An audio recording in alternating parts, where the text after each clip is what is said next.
Hey guys, this is Joe with GotBaseballCards.com. Earlier today I had the privilege of interviewing an amazing young man by the name of Daniel Cochran.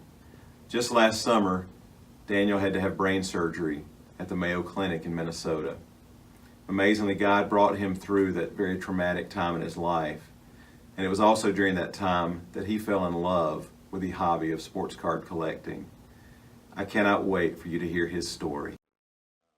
Daniel, how long have you been collecting now?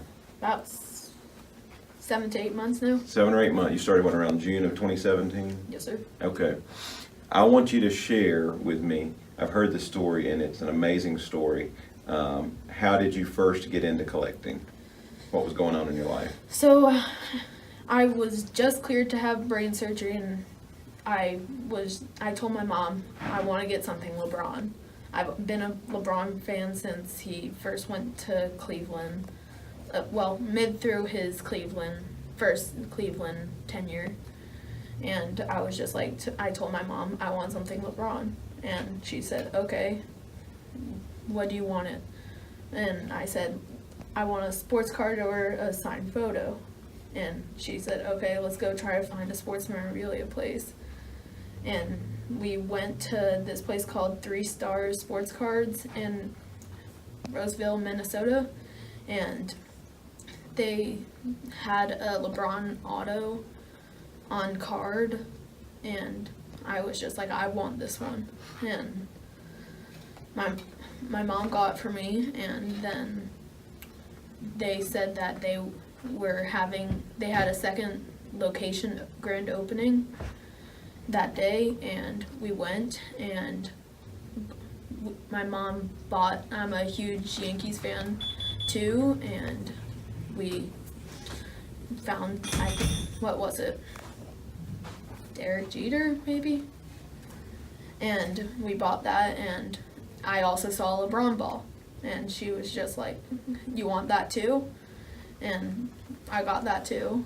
And that day they had Upper Deck there, and they were doing like competitions on, they gave you a few packs of, it was all hockey, and I'm not a hockey fan, but then I realized, they told me you can make money off of this, and I was just like, okay, I'll make money this summer.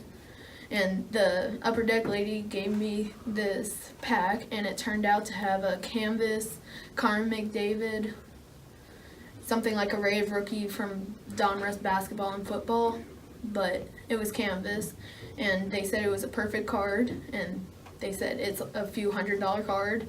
They said it looks perfect, get it graded. Turned out to be a 10 pristine BGS, which is awesome. Really good, one down from the best, perfect card. And I sold it, made a few hundred off of it, and I was just like, I can make this a hobby. I'd be open to doing that. And here I am now, 7 months into it, and running a business off of it. Awesome. Now, I've heard a story from your mom that when you were in the hospital, one thing that kept you busy was opening packs of cards. Is that right? Yes, sir. And people used to send you boxes of cards and stuff? Yes, sir. What kind of stuff do you remember opening when you were there? Oh, God.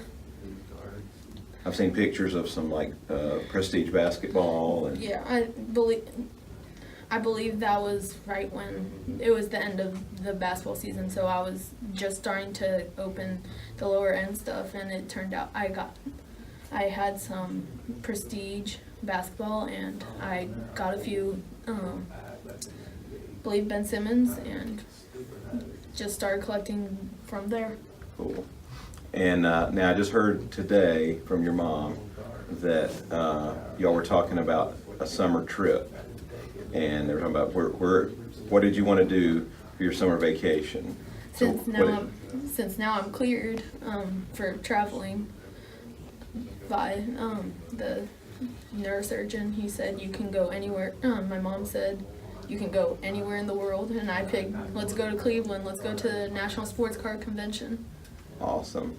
And so we're looking forward to having you and your family up there and hanging out with us some and seeing all the great stuff at the show, because I know there's going to be a lot of great dealers there, and it's a incredible experience. So highly recommend it. As I told your mom earlier today, when I went to my first one in 1988, I said, this is what I want to do for a living, and that's been 30 years now, and so just it's a fantastic experience. Can't wait to have y'all up there. And so what would you tell to any other kids out there who are just playing video games or who are just goofing off online and haven't got into sports card collecting yet? What would you tell them? If you're looking, the money side perspective, if you're looking to get in, if you're not looking to do, I don't want to say not hardcore labor by like working as a, I don't know, but just like it's a good, as like a lawnmower. It's definitely a good thing to keep you busy. It's a good distraction personally from me, since I go to a private school and it's very rigorous. I'd rather just look at baseball cards and list them on eBay and get stuff selling. Yeah, and then there's like the fun part of it. It makes you feel like like Penny says, who do you collect? You're like, I collect LeBron. I personally collect high-end basketball stuff, and I'm a huge basketball fan, and I feel like it keeps me updated on the players, what teams they're on now, the players that I don't really pay attention to. Yeah. Well, you like a little bit of everything, because in here you've opened some high-end Topps baseball. Yeah, Remember the Aaron Judge rookie. I'm a huge Aaron Judge fan. I'm a huge diehard Yankees fan. I've always loved the Yankees since I was young, and then I also do a little bit of football because I've always loved the New Orleans Saints. I know I'm in Atlanta. I know that they are rivals, but still, they're my team. Awesome. Go Saints. All right. Well, guys, it has been so much fun coming to share this with y'all today. And Daniel, just keep on collecting.